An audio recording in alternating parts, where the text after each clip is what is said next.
Après 2 échecs référendaires survenus il y a des décennies, le chef du PQ croit que le Québec est mûr pour retourner aux urnes. Cocher oui ou cocher non, ça vous dit? Avec Jacinthe Varel, Alain Reyes, François Lambert et notre débatteuse invitée, la créatrice de contenu Pascale Deblois. C'est parti pour 30 minutes de débat. Faire du Québec un pays, c'est ce qui a motivé René Lévesque et Gilles Grégoire à fonder le Parti québécois en 1968. Cette idée de souveraineté a depuis été au centre de 2 moments charnières du Québec moderne. Nos grands-parents et nos parents se souviennent très bien du 20 mai 1980, où pour la première fois, ils ont eu à se prononcer sur le projet de l'indépendance de la province. Un premier référendum qui s'est soldé par une première défaite pour le clan du oui. Si je vous ai bien compris, vous êtes en train de dire à la prochaine fois.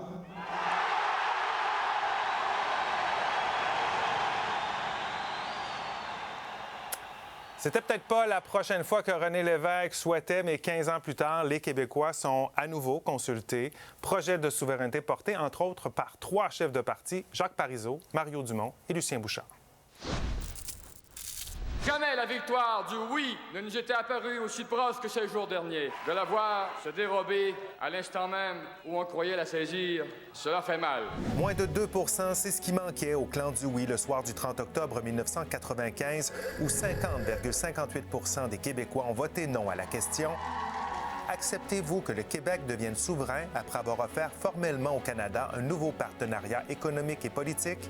On a été battu au fond par quoi? Par l'argent et des votes ethniques. Essentiellement, on était si proche du pays. Bon, ben c'est retardé un peu. Pas longtemps. On n'attendra pas 15 ans cette fois-là. Ça n'aura pas pris 15, mais bien 30 ans avant que le projet de souveraineté soit remis à ce point à l'avant-plan par un chef du Parti québécois. S'il est élu premier ministre l'an prochain, Paul Saint-Pierre Plamondon s'engage à tenir un référendum d'ici 2030. Ultimement, le destin des Québécois, il est toujours entre les mains des Québécois. Par le passé, on n'a pas voulu prendre nos responsabilités. Ça a eu des conséquences. Il y aura un moment ultime de vérité. Une promesse qui, pour le moment, ne semble pas inspirer une majorité de Québécois. Si un référendum sur la souveraineté avait lieu cet automne, 65 % des électeurs voteraient non. L'indépendance du Québec, c'est un projet qui va toucher tellement d'enjeux. On parle de la structure même d'un État. Ce projet semble toutefois plaire aux moins de 35 ans. Selon des coups de sonde réalisés cet été, 56 % des jeunes Québécois se disent favorables à l'indépendance. On ne peut pas simplement leur proposer aux jeunes des solutions à la pièce parce qu'ils ne croient plus que simplement des changements de gouvernement ou des changements de politique vont amener des solutions aux problèmes qu'ils vivent. Ils ont besoin d'un projet d'espoir. Alors, notre question ce soir, oui, il y a les sondages, mais il y a notre sondage maison ici au débatteur. On veut vous lire et entendre sur cette question. Est-ce que vous êtes pour ou contre un 3e référendum sur la souveraineté du Québec? Premier tour de table, Jacinthe.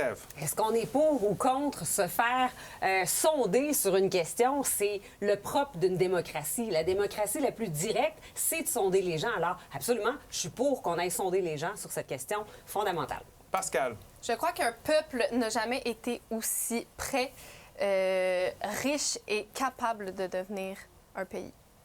Alain? Non, parce que ça divise, ça nous détourne de nos enjeux si importants que nous avons, particulièrement en économie, puis parce qu'on a tranché déjà 2 fois la question.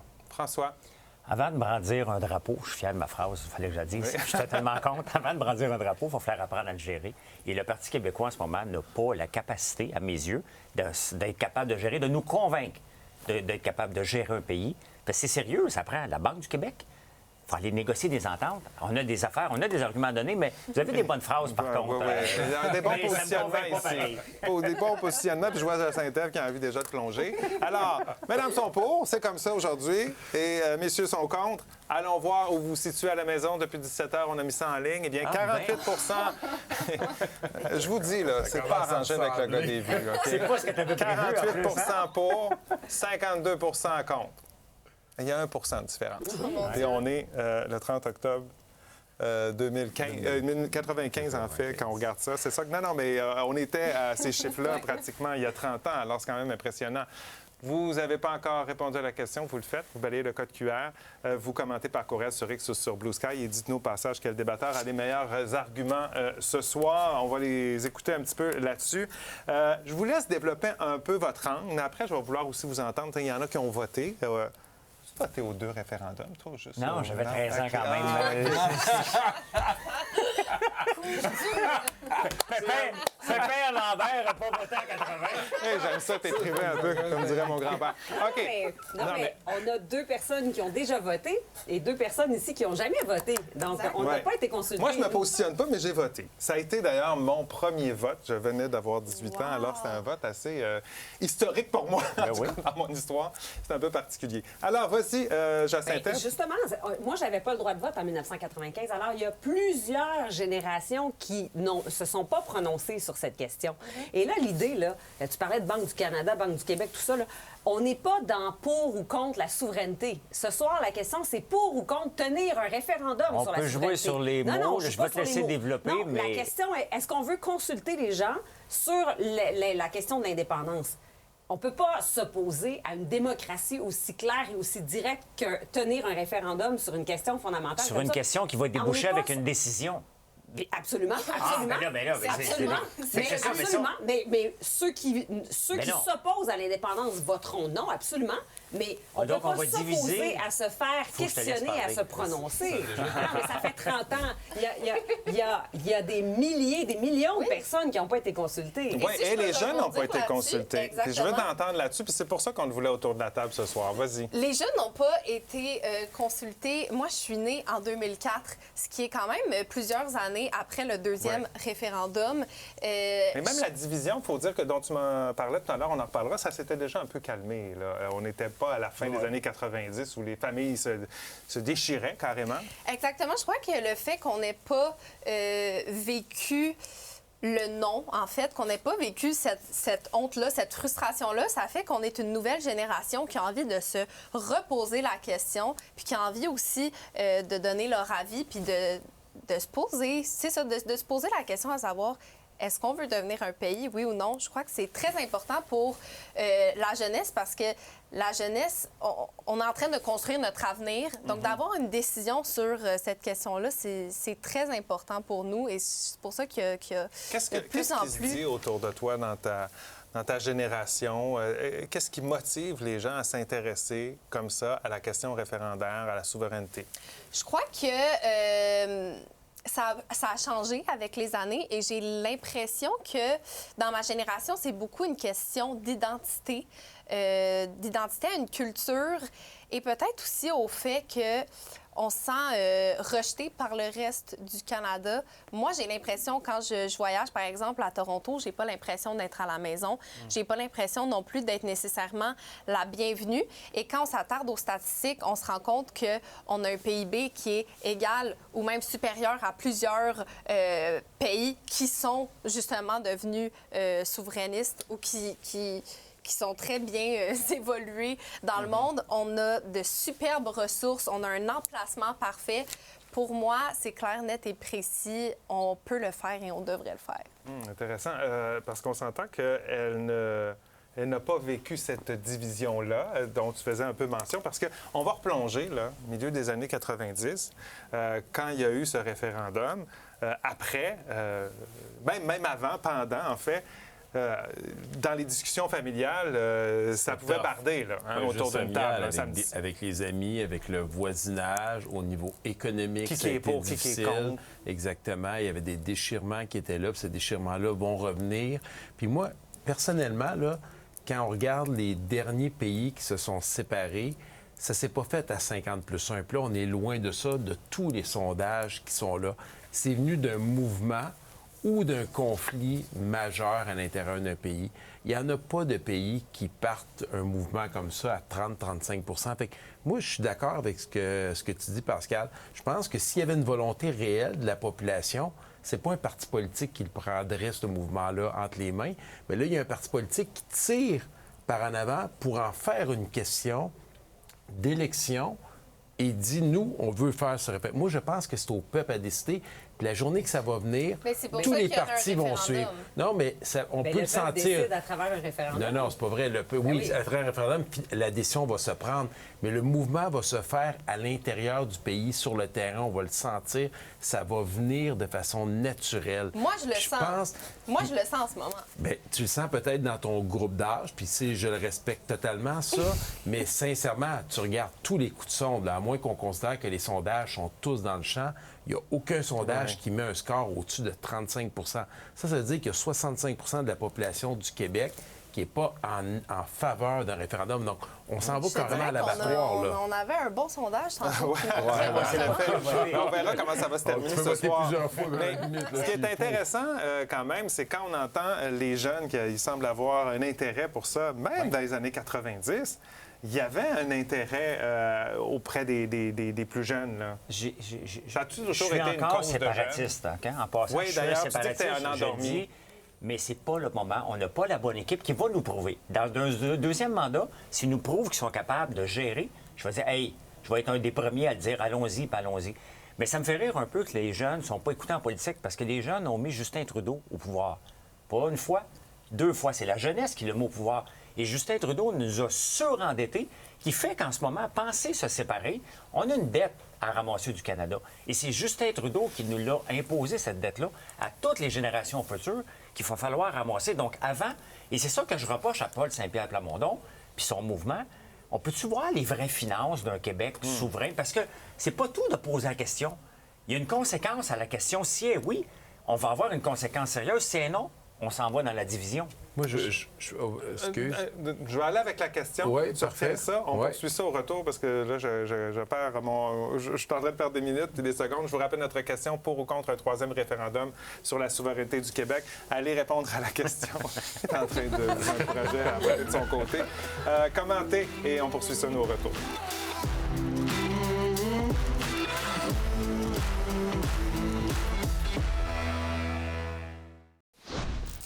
On est de retour au débatteur. Je vous rappelle notre question ce soir. Est-ce que vous êtes pour ou contre un 3e référendum sur la souveraineté du Québec, comme veut le faire Paul Saint-Pierre Plamondon?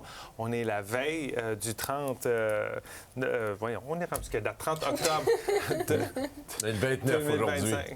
Oui, attends, là, tout le monde me parle en même temps, fait qu'on n'arrivera pas. Donc, 30 octobre 2025, ça fait 30 ans qu'il y avait ce référendum de 1995. C'est quelque chose et qui a marqué énormément le Québec. Messieurs, vous avez dit que vous avez pu voter. Ouais. Vous avez voté pour quoi, le oui ou le non à cette époque-là? Moi, j'ai voté pour le non à cette époque-là. Moi, il faut savoir un peu l'histoire de... Moi, je viens d'une famille, mon père et ma mère sont nés en Égypte, ils ont immigré au Canada, c'est le pays qui les a accueillis. Le Québec est la terre sur laquelle on a vécu. Puis Victoriaville, c'est ma région. Moi, j'ai toujours dit, personne ne m'enlève le fait que je suis un Victoriavillois, je suis un Québécois, puis je suis un Canadien. Je suis aussi fier des trois. Puis moi, ça, c'est important que parce que je suis un fédéraliste, je suis aussi fier d'être Québécois qu'un souverainiste. Puis ça, je pense que c'est quelque chose qu'il faut qu'on se rappelle. Toi, tu avais voté? J'ai voté pour le oui. Moi, j'ai une famille ultra souverainiste, là. Pas un peu là, à côté dans le tapis. J'ai entendu parler de ça toute ma vie. Donc oui, j'étais... le pour, mais tu sais, il y a des conséquences. Parce que je me souviens, moi, en 1995, j'arrivais à Montréal et dans les entreprises, c'est marqué, vous ne parlez pas de politique, vous ne dites pas si vous êtes oui ou non. C'était interdit parce qu'il y avait de la chicane à côté dans le tapis. Et c'est ça qui me fait peur dans un nouveau potentiel référendum où on retombe dans cette chicane-là. Bien, c'est parce que si on n'a pas des chances de le gagner, on a des chances. Les chances de se diviser vont être très, très fortes. Ouais. Et c'est ça que j'ai pas le goût de revivre. La division, qu'est-ce que ça dit? Justement, sur cette division-là, moi, j'aimerais ça qu'on normalise le processus référendaire. Explique. Et qu'à chaque prise de pouvoir par un parti souverainiste au Québec, on ait cette option référendaire. C'est-à-dire qu'à chaque 4 ans, on pourrait être appelé à voter pour normaliser le processus de consultation, pour être dans une démocratie plus directe, parce que quand on consulte les gens sur une question référendaire, on est dans une démocratie pure ou plus pure, disons. Et si on normalisait le processus référendaire, c'est-à-dire que le Parti québécois, sa raison d'être, c'est de faire de l'indépendance, alors à chaque fois que le Parti québécois prend le pouvoir, pourrait s'engager à dire, bien, à chaque mandat, on va offrir cette question, justement pour essayer de défaire cette opposition-là, ouvrir le dialogue, non, mais ouvrir le dialogue et rendre cette question-là plus normale à discuter. Le gouvernement, il ne peut pas parce qu'il y a énormément de discussions à avoir autour de cette question-là. Peut-être, mais là, il faut gérer. Regarde, on a... OK, je vous rappelle que vous servez de vos interrupteurs, hein, parce que je ne veux pas que vous coupiez trop souvent. Bon. Là, on va avoir un référendum sous qui? Sous Trump.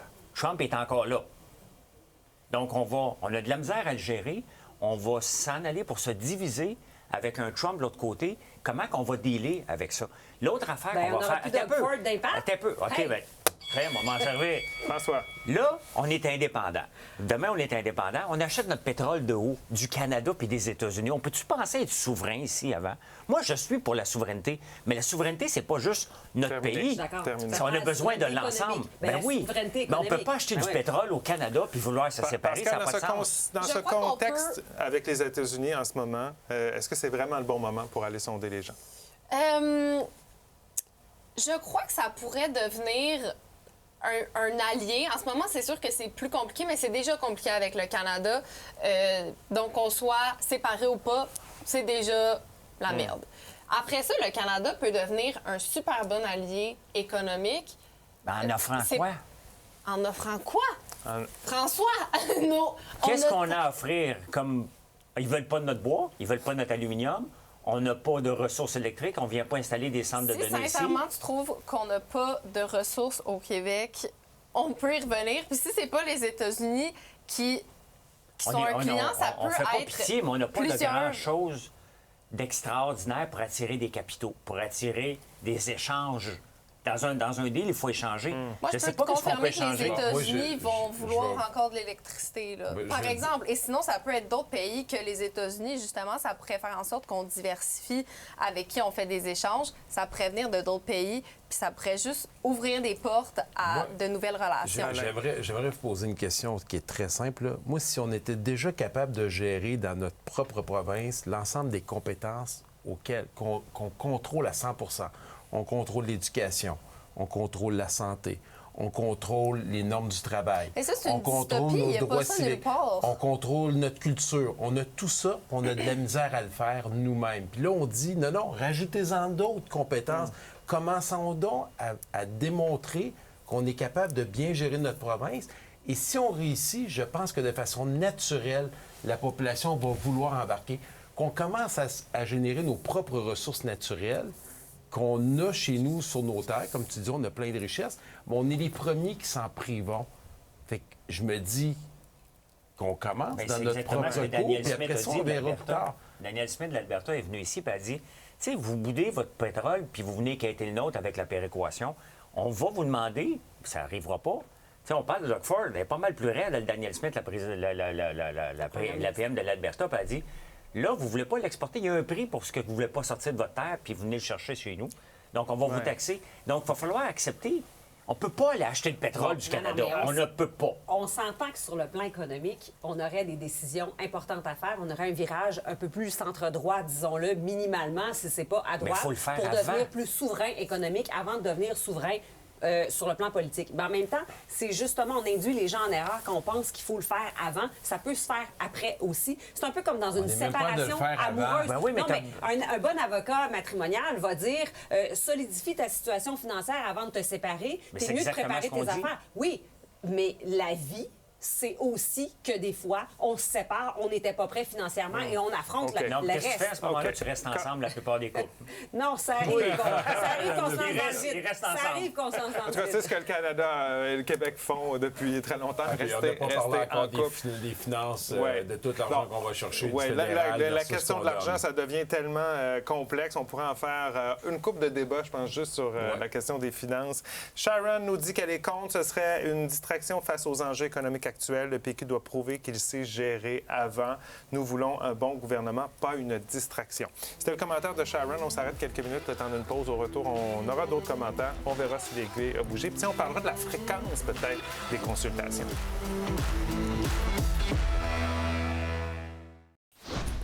On est de retour aux débatteurs. Alors, pour ou contre un troisième référendum sur la souveraineté du Québec? Commentaire de Gilles. Il est pour. Le Canada n'a pas rempli ses promesses envers nous et désire maintenir un lien toxique de domination.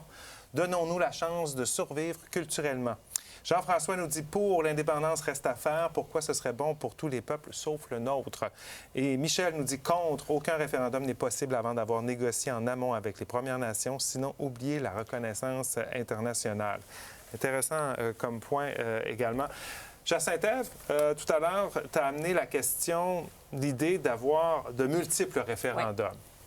À quelle fréquence on devrait les avoir? Moi, je dis aux 4-5 ans. Là. Pour vrai, il faut vraiment normaliser le processus de consultation. En Suisse, il y a 3 référendums à chaque année, en moyenne, des référendums nationaux. On consulte les gens. C'est pas pour une question d'indépendance, bien sûr, mais pour une question d'indépendance, dans un pays où il y a 2 peuples fondateurs, dans un pays où on se demande quoi faire pour protéger notre langue, notre culture, oui, consulter. C'est une consultation, un donc, référendum. ça pourrait être à chaque élection. À chaque élection, on consulte le monde, puis le oui, le non. OK, qu'est-ce que tu fais du coût de ça? Parce que ça coûte des référendums, ça coûte très cher.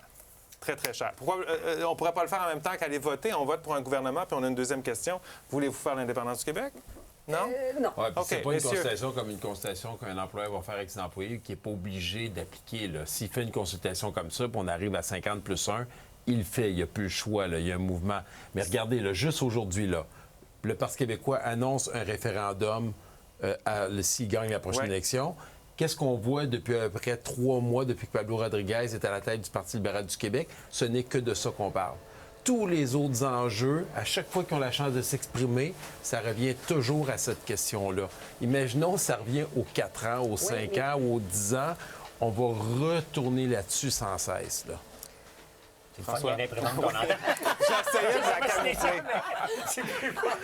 Non, mais... Moi, je vais vous dire la vraie affaire. On partage notre studio, là, et il y a une imprimante. Alors, il y a quelqu'un qui a parti l'imprimante comme ça pendant qu'on est en ordre. Alors, on Non, dirait, mais justement, si on a plus de processus de consultation, si le référendum revient plus régulièrement, C'était pas mon argument, on est dans les questions de fond à ce moment-là. On n'est plus dans les campagnes de peur et on a le mérite même pas d'être... une campagne on de arrête, peur. on arrête, c'est terminé, on s'en va au résultat. Alors, avant le débat, vous vous souvenez, ça avait l'air de quoi? 48 pour le pour, 52 pour le contre. On termine ça comment? Et on termine ça 55 pour le pour, 45 pour Moi, le je suis le contre. Parti québécois, je viendrai ici en ondes tout le Fait temps. qu'on parce fait qu'il y a des idées. le référendum ici. Pascal, c'est toi le choix du public ce soir. Les gens ont trouvé que tu avais les meilleurs arguments. Et c'est mon premier débat que je gagne. Bravo. Hey, merci d'avoir été avec nous. Bye-bye. À demain.